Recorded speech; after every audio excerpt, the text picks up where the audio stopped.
Hello friends, நம்ம இன்றைக்கி ஒரு முட்டைக்கோஸ் பொரியல் ரெசிபி தான் பார்க்க போகிறோம்.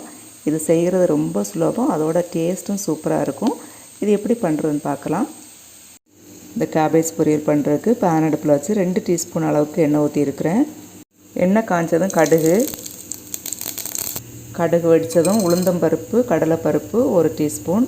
அது கூடவே பொடுசாக கட் பண்ணி வச்சுருக்கிற பூண்டு, நான் 1 பல் பூண்டு கட் பண்ணி வச்சுருக்கிறேன்.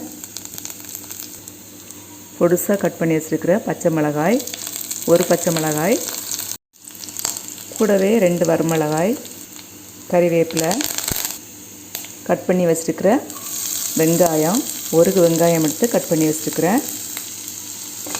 எல்லாத்தையும் சேர்த்து மிக்ஸ் பண்ணி விட்டுடலாம்.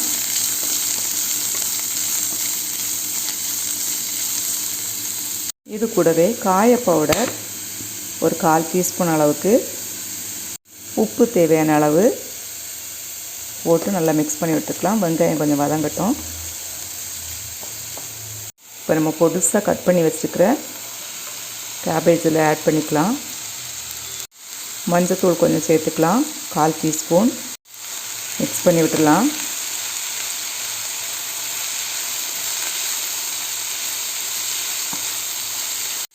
அப்படியே மூடி வச்சிடலாம். ஒரு 2 மினிட்ஸ் வேகட்டும். 2 மினிட்ஸ் ஆன உடனே ஒரு தடவை நம்ம வதக்கி விட்டுக்கலாம். திரும்ப ஒரு தடவை மிக்ஸ் பண்ணி விட்டுக்கலாம்.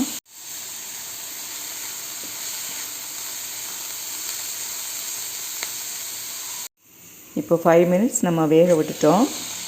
பாருங்கள், நல்லா வெந்துருச்சு. இப்போ இது கூட தேங்காய் பூ சேர்த்துக்கலாம். தேங்காய் பூ சேர்த்து மிக்ஸ் பண்ணி விட்டுருக்க வேண்டியதாங்க. அவ்வளோதான்.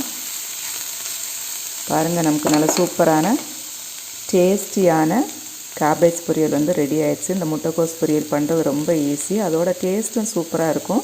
இதே மாதிரி நீங்கள் வீட்டில் ட்ரை பண்ணி பார்த்துட்டு எப்படின்னு சொல்லுங்கள்.